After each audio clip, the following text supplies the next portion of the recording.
সুপ্রিয় দর্শক, আসসালামু আলাইকুম। আপনাদের সবাইকে স্বাগত জানাচ্ছি। এখনকার আলোচনা আপনাদের সঙ্গে আছি আমি সিরাজুল ইসলাম। দর্শক, অনেকগুলো গুরুত্বপূর্ণ খবর আছে। তার ভিতরে সর্বপ্রথমেই বলবো, আমেরিকার টেক্সাসে একটি অ্যাপাচি হেলিকপ্টার বিধ্বস্ত হয়ে 2 পাইলট নিহত হয়েছে। এর আগেও গত কিছুদিনের ভেতরে আমেরিকার সামরিক বাহিনীর B-52 বোমারু বিমান থেকে শুরু করে বিভিন্ন ধরনের বিমান বা হেলিকপ্টার বিধ্বস্ত হয়েছে। এগুলো কি মার্কিন সামরিক বাহিনীর বিপর্যয়ের কোনো পূর্বাভাস কিনা? এদিকে ভারত মহাসাগরে মোতায়েন USS আব্রাহাম লিঙ্কনের পরিস্থিতি কিন্তু ক্রমেই মারাত্মক হয়ে উঠছে। সেখানে বেশ কয়েকজন নাবিক আত্মহত্যার চেষ্টা করেছেন। এরপরে এই জাহাজের পরিস্থিতি কি এখন, তা নিয়ে খোদ মার্কিন রাজনীতিতে তোলপাড় সৃষ্টি হয়েছে। আব্রাহাম লিঙ্কনের পরিবেশ কোন অবস্থায় আছে এ নিয়ে প্রশ্ন তুলেছেন 2 মার্কিন কংগ্রেসম্যান। আর একজন সিনেটর, প্রতিরক্ষামন্ত্রী বা যুদ্ধমন্ত্রী পিট হেগসেথ এবং ভারপ্রাপ্ত নৌবাহিনীর সচিব হাং কাউকে জবাবদিহির আওতায় আনার দাবি জানিয়েছেন। তাদেরকে জবাবদিহি করার কথা বলেছেন এই সিনেটর। এদিকে মার্কিন প্রেসিডেন্ট ডোনাল্ড ট্রাম্প দাবি করছেন হরমুজ প্রণালী তাদের কন্ট্রোলে আছে, পরিপূর্ণ কন্ট্রোলে আছে, হরমুজ প্রণালী উন্মুক্ত আছে এবং হরমুজ প্রণালী নিয়ন্ত্রণের কোনো অবস্থায় ইরান নেই। তাদের সামরিক বাহিনী নেই, নৌবাহিনী নেই, বিমান বাহিনী নেই এবং IRGCর কিছু লোক আছে, তাদেরকে ইরান সরকার বেতন দিতে পারছে না। ইরানের অর্থনীতি ভয়াবহ খারাপ, তারা একেবারে ধ্বংসের মুখে পড়েছে। এটা ডোনাল্ড ট্রাম্পের কথা। কিন্তু ইরানের বক্তব্য হচ্ছে হরমুজ প্রণালী বন্ধ আছে এবং এটা বন্ধই থাকবে যতক্ষণ পর্যন্ত না ইরানের শর্ত মানবে। এদিকে ইরাকের আকাশসীমা ব্যবহার করে প্রতিবেশীদের উপরে কেউ হামলা চালাতে পারবে না, এই ঘোষণা দিয়েছেন প্রধানমন্ত্রী আলী আল জাইদি। সুপ্রিয় দর্শক, আজকের ভিডিওতে আমি যে বিষয়গুলো বললাম এগুলো নিয়ে ছোট ছোট করে আলোচনা করব। আশা করি আপনারা শেষ পর্যন্ত সঙ্গে থাকবেন এবং ভিডিও ভালো লাগবে। ভিডিও যদি আপনারা পছন্দ করেন, যদি ভালো লাগে, তাহলে লাইক, কমেন্ট, শেয়ার করবেন এবং চ্যানেলটি সাবস্ক্রাইব করে সঙ্গেই থাকবেন। দর্শক, আজ 13ই আগস্ট বৃহস্পতিবার, আপনাদের সাথে আছি আমি সিরাজুল ইসলাম। চলুন আমরা বিস্তারিত আলোচনা করি। প্রথম যে আলোচনা সেটা হচ্ছে টেক্সাসের মধ্যাঞ্চলে সালাডো এলাকায় আমেরিকার একটি সর্বাধুনিক এবং সবচেয়ে উন্নত মানের অ্যাটাক হেলিকপ্টার AH-64 অ্যাপাচি, এই মডেলের একটি হেলিকপ্টার ধ্বংস হয়েছে, বিধ্বস্ত হয়েছে। হেলিকপ্টারটি কোথা থেকে কোথায় যাচ্ছিল এবং কেন, কি বিষয়, কিচ্ছু বিস্তারিত জানা যায়নি। এটা জাস্ট বাংলাদেশ টাইম গত রাতের 12:30টার দিকের ঘটনা। এই হেলিকপ্টারটি কিন্তু বেশ অনেক বড় হেলিকপ্টার। একটা হেলিকপ্টারেই একসাথে বহন করা যায় 16টি হেলফায়ার মিসাইল, 76টি রকেট এবং 30 মিলিমিটার সাইজের 1200 গুলি। আপনারা চিন্তা করেন তাহলে এই সমস্ত সরঞ্জাম বহন করতে হলে হেলিকপ্টারটির সাইজ কেমন হয়। এই হেলিকপ্টারে ছিল 2 জন পাইলট, 2 জনই মারা গেছে। শুধু তাই না, এই হেলিকপ্টারটি যখন বিধ্বস্ত হয়ে একটা মাঠের ভেতরে পড়ে, সেখানে ভয়াবহ রকমের আগুন ধরে যায় এবং এই আগুন থেকে 100 একর জমি পুড়ে গেছে। 100 একর। একটা হেলিকপ্টার বিধ্বস্ত হয়ে লাগা আগুন থেকে 100 একরে জমি পুড়ে গেছে এবং দুর্ঘটনার প্রায় 5-6 ঘন্টা পরেও আগুন 45% নিয়ন্ত্রণে এনেছিল। খবরটা এরকম। এখনও আগুন পুরোপুরি কন্ট্রোলে আনতে পেরেছে কিনা আমরা শিওর না। এই হেলিকপ্টার বিধ্বস্ত হয়েছে। এরকম 2-1টা হেলিকপ্টার বিধ্বস্ত হওয়াটা খুব একটা অস্বাভাবিক কিছু ব্যাপার তা কিন্তু না। কিন্তু প্রশ্ন আসছে যেখানে, সেটা হচ্ছে যে কিছুদিন আগে মার্কিন B-52 বোমারু বিমান ধ্বংস হয়েছে এবং আজকে এই হেলিকপ্টার বিধ্বস্ত হলো। এর ভেতরে আরও বেশ কিছু ঘটনা আছে। তাতে একটা সন্দেহ যথেষ্ট মাথাচাড়া দিয়ে উঠছে, যথেষ্ট জোরালো হচ্ছে যে এই যুদ্ধের পরে কিন্তু মার্কিন বাহিনীর, বিশেষ করে বিমান বাহিনীর বিভিন্ন সেকশানে একের পর এক নানা রকমের সংকট, এই ধরনের বিধ্বস্তের ঘটনা অনেক কিছু ঘটছে। এ থেকে সন্দেহ হচ্ছে যে ইরান যুদ্ধের পরে কি এমন কোনো জটিলতার ভেতরে মার্কিন সামরিক বাহিনী পড়েছে কিনা, যার প্রেক্ষাপটে মার্কিন সামরিক বাহিনীতে, বিশেষ করে বিমান বাহিনীতে এই ধরনের বিমান বা হেলিকপ্টার দুর্ঘটনার প্রবণতা বা সংখ্যা একের পর এক বেড়েই চলেছে। একটা ক্লু আপনাদেরকে আমি দিয়ে রাখি, ইরানের ইস্পাহান প্রদেশে যেদিন আমেরিকার সামরিক বাহিনী এবং ইসরায়েলের কিছু লোকজন মিলে পরমাণু কেন্দ্রে অভিযান চালাতে গিয়েছিল পাইলট উদ্ধারের নামে, সেদিন কিন্তু মার্কিন বাহিনী সেখানে বিরাট বিপর্যয়ের মধ্যে পড়ে এবং ইরানের সামরিক বাহিনীর হাতে তাদের বেশ কিছু বিমান, ড্রোন, হেলিকপ্টার ধ্বংস হয়। আবার আমেরিকার লোকজনও তাদের গুরুত্বপূর্ণ প্রযুক্তি ইরানের হাতে চলে যাবে এই ভয়ে কিছু বিমান টিমান ধ্বংস করে দেয়। এরপরেও খুবই লেটেস্ট প্রযুক্তির, যে প্রযুক্তি দিয়ে আমেরিকার টোটাল বিমান বহরকে নিরাপত্তার চাদরে ঢেকে রাখা হয়, সেই গুরুত্বপূর্ণ প্রযুক্তি ইরানের হাতে কিন্তু চলে যায়। এবং তখনই আশঙ্কা করা হয়েছিল যে এই প্রযুক্তি ইরানের হাতে চলে গেলে আমেরিকার বিমান বাহিনীর নিরাপত্তা মারাত্মকভাবে ক্ষুণ্ণ হতে পারে। এতদিন যে নিরাপত্তা বলয় ছিল মার্কিন বাহিনীকে ঘিরে, সেই নিরাপত্তার চাদর, নিরাপত্তার বলয় ভেঙে যেতে পারে, ছিঁড়ে যেতে পারে। সেই দিকে কোনো অ্যাডভান্সমেন্ট করেছে কিনা ইরান, সেই দিকে কোনো এগিয়ে যাওয়ার কোনো ব্যাপার আছে কিনা আমরা এখনই জানি না। কিন্তু এই ইরান যুদ্ধের পরে মার্কিন বাহিনীতে একের পর এক বিভিন্ন সময় বিপর্যয় ঘটছে, এটা আমরা দেখতে পাচ্ছি। মার্কিন বাহিনীর এই সংকটের কথা আমরা যখন আলোচনা করছি, তখন আব্রাহাম লিঙ্কন, আমেরিকার সবচেয়ে বড় যে সমস্ত বিমানবাহী রণতরী, তার ভেতরে দ্বিতীয়, জেরাল্ড আরফোর্ড সবচেয়ে বড়, তারপরে দ্বিতীয় এই আব্রাহাম লিঙ্কন যুদ্ধজাহাজ বা বিমানবাহী রণতরী। এই আব্রাহাম লিঙ্কন থেকে, এই আব্রাহাম লিঙ্কনে অন্তত 5,000 সেনা মোতায়েন আছে, নৌবাহিনীর সদস্য, যারা 7-8 মাস, 9 মাস, গত বছরের 21শে নভেম্বর থেকে তারা এই ভারত মহাসাগর ইরানের আশপাশে মোতায়েন করা, তার মানে 7 মাসের বেশি টানা মোতায়েন রয়েছে তারা। এর ভেতরে অল্প একটা সময়ের জন্য ওমানের বন্দরে তারা মনে হয় 1 দিন বা 2 দিন নোঙর করেছিল, নেমেছিল, আর না। এই আব্রাহাম লিঙ্কনের গতকালের একটা ঘটনা আমরা উল্লেখ করেছিলাম, এবং আমি উল্লেখ করার পরে দেখি বাংলাদেশের আরও অনেক মিডিয়াতে এসেছে যে আব্রাহাম লিঙ্কনে সেনাদের মধ্যে সংঘর্ষ, 7 জন নিহত। আমি সেই আলোচনা আজকে আর করব না।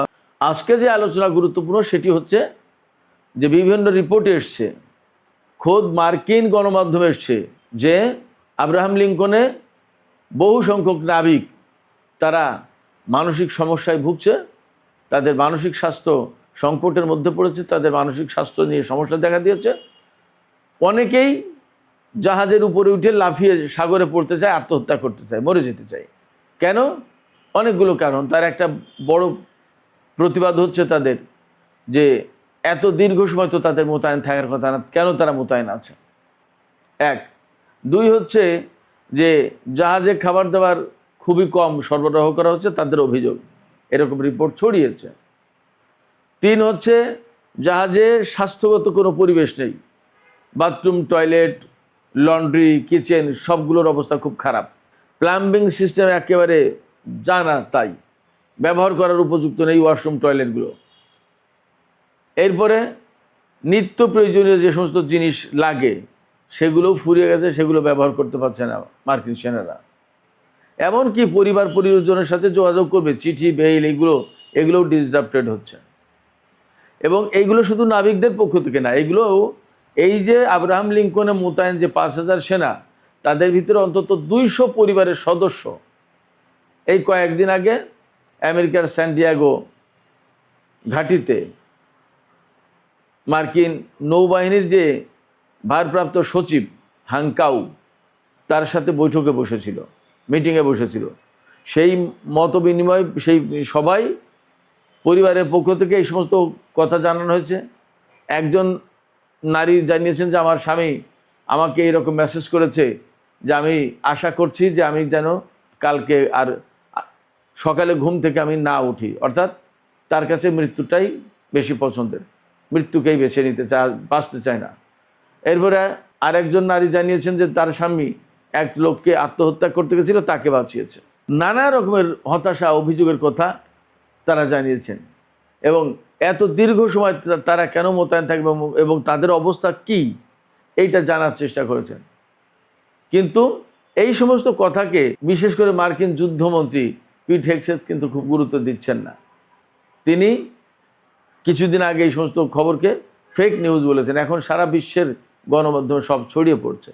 গতকাল ইরানি গণমাধ্যমে বেশ কড়া সংবাদ পরিবেশন করছে। এই ধরনের সংবাদ পশ্চিমা গণমাধ্যমে খুব সহজে আসবে না, কিন্তু বাস্তবতা হচ্ছে অনেক কিছু ঘটছে, অনেক কিছু ঘটছে। কারণ অ্যাট লাস্ট তারা যখন খাবার দাবারের সংকটে পড়েছে, চাকরি বাকরি করে তাহলে তারা কি করছে, কি করবে? একজন নাবিক তার স্ত্রীকে বলেছে যে আমার 13 বছরের সামরিক ক্যারিয়ার হয়তো শেষ হয়ে যাবে, হয়তো আমাকে বের করে দেবে। নানা রকম ব্যাপার আছে। এই সমস্ত বিষয় নিয়ে প্রশ্ন তুলেছেন মার্কিন কংগ্রেসম্যান মাইক লেভিন এবং জ্যাসন ক্রো। এই দুজন কংগ্রেসম্যান তারা জানতে চেয়েছেন, প্রশ্ন করেছেন যে আসলে আব্রাহাম লিঙ্কনের যে পরিবেশের কথা বলা হচ্ছে, বাথরুম, টয়লেট, কিচেন, খাবার দাবার, সেখানে যে ভাঙ্গাস পড়ে যাওয়া অবস্থা, অনেক যে সংকটের কথা বলা হচ্ছে, এইগুলোর ব্যাপারে আসলে বাস্তবতা কি এটা জানাতে হবে। তারা প্রশ্ন তুলেছেন। এরপর সে একইভাবে জবাবদিহি করার কথা বলেছেন একজন সিনেটর, মার্কিন যুদ্ধমন্ত্রী পিট হেগসেথকে এবং মার্কিন নৌবাহিনীর ভারপ্রাপ্ত সচিব হাং কাউকে। তিনি বলেছেন 7 মাসের বেশি সময় ধরে যে সমস্ত নাবিক আব্রাহাম লিঙ্কনে মোতায়েন আছে তাদের হেল্পের জন্য, তাদের সহায়তায় মার্কিন প্রশাসন কি করেছে এটা জানাতে হবে। সরকার কি করেছে এটা জানতে চাই। তার মানে সরকারের পক্ষ থেকে যথেষ্ট কার্যকর ভূমিকা নেওয়া হয়নি, এটা বোঝা যাচ্ছে। সবচেয়ে বড় কথা হচ্ছে যে এই যে দীর্ঘ সময় ধরে আব্রাহাম লিঙ্কন মোতায়েন আছে, তারা কি করেছে? এবং এখন কিন্তু দিন দিন ঝুঁকির মুখে পড়ছে বেশি এই সমস্ত যুদ্ধজাহাজ। কারণ হচ্ছে মধ্যপ্রাচ্যে মার্কিন বিমান বাহিনীর ঘাঁটি বা সামরিক বাহিনীর ঘাঁটিগুলো ধ্বংস হয়ে গেছে প্রায়।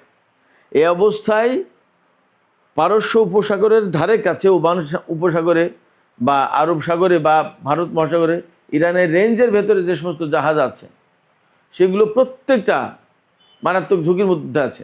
এবং ইরানের সামরিক বাহিনীর পক্ষ থেকে কিন্তু কয়েকদিন আগে ঘোষণা করা হয়েছে যে আমরা মার্কিন নৌবাহিনীর বিরুদ্ধে যুদ্ধের একদম 0 আওয়ারের কাছাকাছি, যে কোনো সময় হয়তো বড় রকমের যুদ্ধ শুরু হয়ে যাবে। এবং মার্কিন প্রেসিডেন্ট ডোনাল্ড ট্রাম্প ঘোষণা দিচ্ছেন কি, তিনি তো আসলে কি বলবো, অনেকটা কল্পনা জগতেও থাকেন হয়তোবা। তিনি বলেছেন হরমুজ প্রণালী আমেরিকার নিয়ন্ত্রণে আছে এবং হরমুজ প্রণালী সম্পূর্ণভাবে খোলা আছে, তেলের প্রবাহের কোনো সমস্যা নেই। আর তিনি আরও বলেছেন যে এই হরমুজ প্রণালী আটকে রাখার মতো ক্ষমতা ইরানের নেই, তাদের নৌবাহিনী নেই, তাদের বিমান বাহিনী নেই, তাদের সামরিক বাহিনী প্রায় শেষ, যে কয়জন আছে তাদের বেতন দিতে পারছে না ইরান সরকার, এবং ইরানের অর্থনৈতিক অবস্থা খুবই খারাপ। এই অবস্থায় ইরান টিকতেই পারবে না, কিছুই করতে পারবে না। একই সাথে তিনি বলেছেন হরমুজ প্রণালী বা ইরানের বন্দরগুলোর উপরে যে আমেরিকা ব্লকেড সৃষ্টি করে রেখেছে, এই ব্লকেড অব্যাহত থাকবে, চলবে। ইরানের পক্ষ থেকে বলা হচ্ছে আমেরিকার এই ব্লকেড যদি না সরায় তাহলে তারা কনফ্রন্টেশনে যেতে বা সংঘর্ষে যেতে প্রস্তুত রয়েছে এবং তারা হয়তো সে কাজ শুরু করবে। কারণ আপনি বহু দূর দূরান্ত থেকে এসে আমার উঠোনের চারিপাশে ঘেরাও দিয়ে আমাকে বের হতে দেবেন না। আমি যদি স্বাভাবিক মানুষ হই তাহলে আমি তো সেটা মানতে চাইবো না। আমি আমার লোকজনকে নিয়ে সেইটা উৎখাত করার চেষ্টা করব, সেটা সরানোর চেষ্টা করব। অন্ততপক্ষে আমি তো অবশ্যই চেষ্টা করব যে আমার বাড়ির সামনে ঘেরাও থাকবে কেন, এটা স্বাভাবিক ব্যাপার। আমেরিকা যেহেতু 7 সমুদ্র 13 নদী পার হয়ে এসে ইরানকে আটকে দেওয়ার চেষ্টা করছে, এবং ইরান তো একেবারে ছোটোখাটো শক্তি নেশা, তো আমরা সবাই দেখতেই পাচ্ছি। এই অবস্থায় ইরানকে যদি তারা ব্লকেড করে রাখার চেষ্টা করে, অবরুদ্ধ করে রাখার চেষ্টা করে, তাহলে ইরান হয়তো ফাইনালি তাদের বিরুদ্ধে বড় রকমের লড়াই শুরু করবে এবং এই সমস্ত জাহাজ, এই আব্রাহাম লিঙ্কন থেকে শুরু করে অনেকগুলো জাহাজ প্রচণ্ড ঝুঁকির মুখে পড়বে, এখানে নাবিকদের জীবন হুমকির মুখে পড়বে, ঝুঁকির মুখে পড়বে, এমন কথা মোটামুটিভাবে বিশ্লেষণ থেকে বলা যায়। সেই জায়গায় সিনেটর যে মার্কিন যুদ্ধমন্ত্রী পিট হেগসেথ এবং নৌবাহিনীর ভারপ্রাপ্ত সচিব হাং কাউকে জবাবদিহি করার কথা বলছেন, তিনি জানতে চেয়েছেন তাদের কাছে মার্কিন সরকার কি করেছে তাদের নিরাপত্তার জন্য, তাদের জীবনের ঝুঁকি কমানোর জন্য। ফ্যাক্ট হচ্ছে যে পরিস্থিতি দিন দিন তৈরি হচ্ছে, তাতে তাদের ঝুঁকি কমানো তো পরে কথা, তাদের ঝুঁকি বাড়ছে, এতে কোনো সন্দেহ নেই। সুপ্রিয় দর্শক, এখন আমি ছোট্ট আরেকটি বিষয়ে আলোচনা করে এই ভিডিও শেষ করব।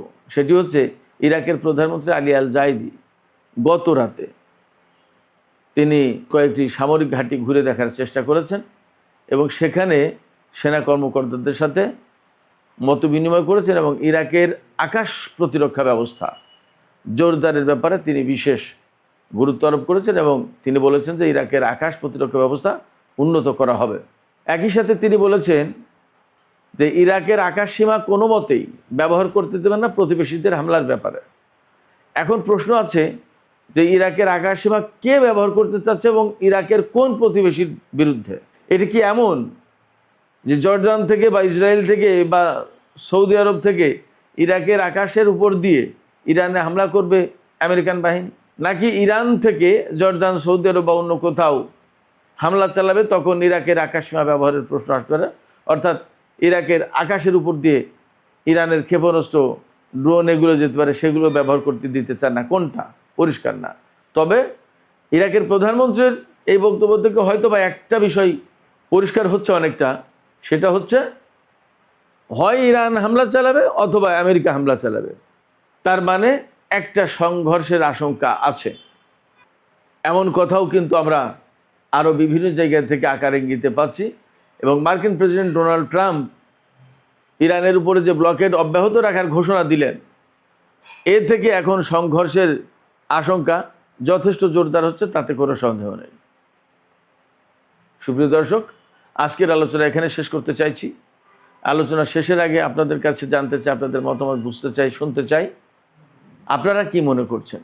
মার্কিন প্রেসিডেন্ট ডোনাল্ড ট্রাম্প যে এই ব্লকেড অব্যাহত রাখার ঘোষণা দিলেন, তাতে কি ইরান এবং আমেরিকার মধ্যে, বিশেষ করে হরমুজ প্রণালী, ওমান সাগর, আরব সাগর, ভারত মহাসাগর, এই এলাকায় একটা বড় ধরনের সংঘাতের আশঙ্কা তৈরি হলো কিনা, আশঙ্কা জোরদার হলো কিনা, এবং সেই সংঘাতের জের ধরে মধ্যপ্রাচ্যে কি আবার বড় ধরনের সংঘাত সৃষ্টি হতে পারে? কি মনে হচ্ছে আপনাদের? দর্শক, আপনাদের মতামত জানিয়ে কমেন্টে লিখুন। আর ভিডিও ভালো লাগলে লাইক, কমেন্ট, শেয়ার করবেন এবং চ্যানেলটি সাবস্ক্রাইব করে সাথেই থাকবেন। দর্শক, এখনকার মতো আলোচনা শেষ করছি এখানেই। আপনারা সবাই অনেক অনেক ভালো থাকুন। আল্লাহ হাফেজ।